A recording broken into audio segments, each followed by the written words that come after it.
We're in a new phase in the global terrorist threat right now, which involves core al-Qaeda, but now other groups, the ISIL group being the most prominent example of that.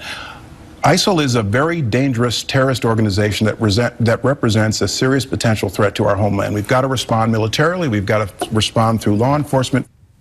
And that is Secretary of Homeland Security Jeh Johnson on NBC's Meet the Press. Jeh spells his first name J-E-H, Jeh as in May, with his warning yesterday telling us we need to be vigilant in the fight against terror here in the United States. Let's continue our conversation with Colonel Derek Harvey, who is Skyping in from Tampa. He's the former advisor to General David Petraeus and a former intelligence officer.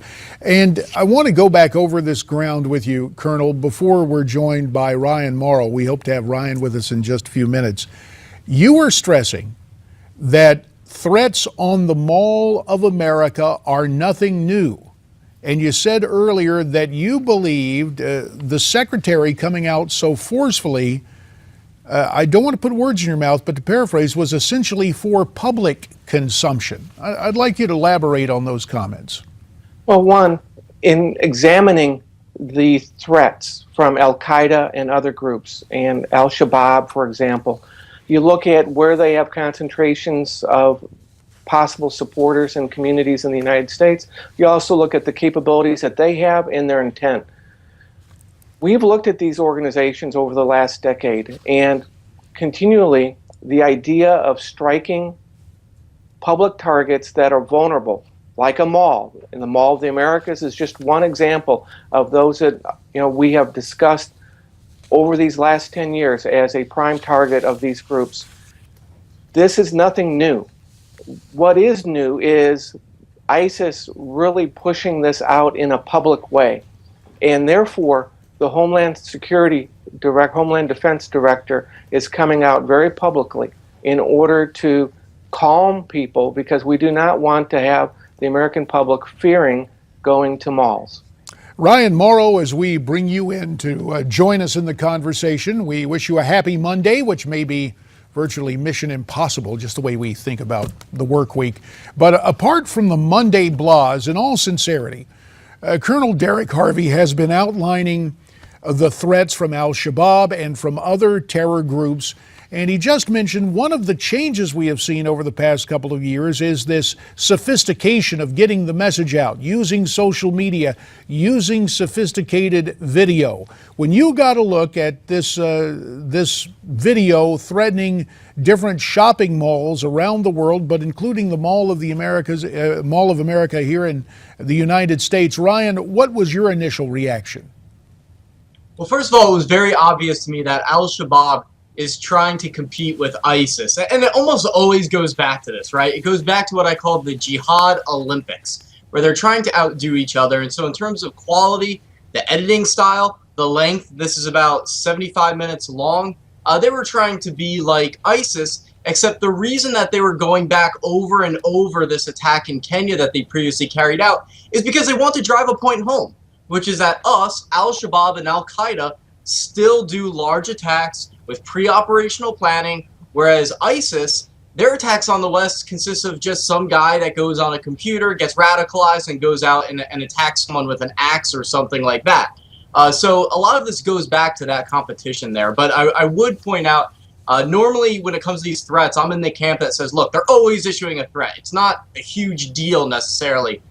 This one might be a little bit different because al-Shabaab has restrained itself in America previously. And we take a look at the fact that the Mall of America is in Minnesota, Ryan, and certainly a significant Islamic community, a large Somali community. I believe at last count, some 40 Somalians who were living in Minnesota had gone back to Somalia. We really don't know their whereabouts. So in terms of an operational threat, this certainly has some threads that require scrutiny, does it not?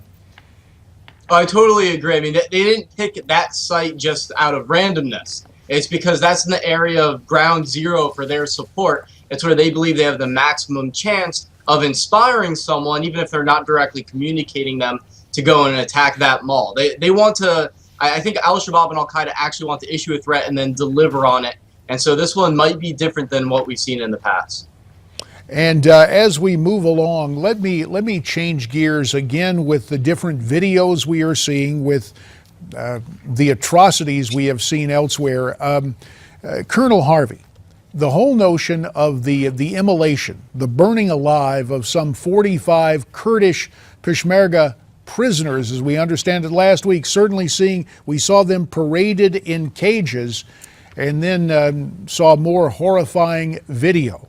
There is an implication psychologically around the world, but in your mind, Colonel Harvey, what impact will the video have on Peshmerga fighters? Well, I think it's going to cause the folks in the Kurdish regional government and the Peshmerga to be even that much angrier and more willing to take more direct action. What I'm worried about is retribution falling out of this. When you go on an offensive into Mosul or Hawija or someplace, are they going to look at all military-age Sunni Arab males as a threat and someone that they can take out revenge upon, whether they're 12 years old or 75 years old? We've seen that from the Shia militias in Diyala province and elsewhere. We've seen tremendous restraint by the Kurds to this date. I hope that they don't go overboard in response, but that's one thing I'm worried about. And another topic of concern, Ryan Mauro, is the battle unfolding for funding on Capitol Hill.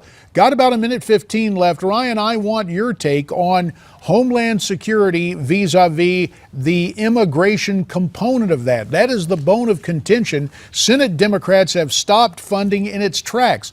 Should the new Republican majority stick by its guns and say, wait a minute, we're not going to fund the immigration component of the Homeland Security bill? Ryan, only about 45 seconds here. For me, the Department of Homeland Security has to be funded as a whole. If a disagreement results in that agency not being funded, then you've got to push that disagreement to the side, deal with it as another legislative matter. And that's really important. But another point I want to make is that the Christians of Iraq are starting to arm themselves and train themselves. Why is it that it's okay for us to support the Kurds, but not the Christians in supporting themselves? That is a great question to ask, Ryan Mauro, and we will discuss that soon when we bring you back. Colonel Derek Harvey from Tampa, Ryan Mauro Skyping in from New Jersey. Gentlemen, to you both, you have our thanks, and we will continue to monitor events both in the Mideast and on Capitol Hill. Right now, we step aside for a Newsmax Now update.